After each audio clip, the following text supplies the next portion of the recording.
hello sa inyong lahat. Kamusta po kayo? Ephesians chapter 5 verse 6 to 18.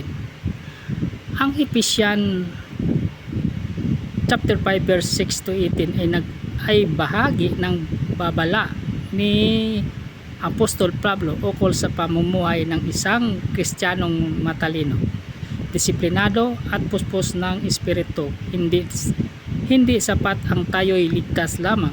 Kailangan nating gamitin ang ating oras, lakas at buhay para sa mga bagay na may halaga at kaharian ng Diyos.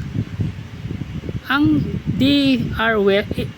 Abel ayon sa talata ay tumutukoy ng mapanlinlang na kalakaran ng mundo.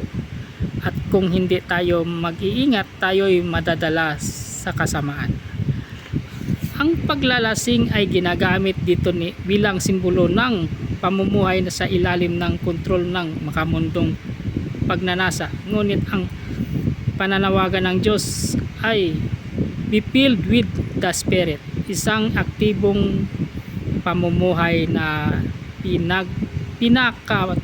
pinapatakbo ng banal na presensya ng Diyos sa bawat araw. Ayan. God bless us all. Ingat po lagi kung ano man ang ating ginagawa.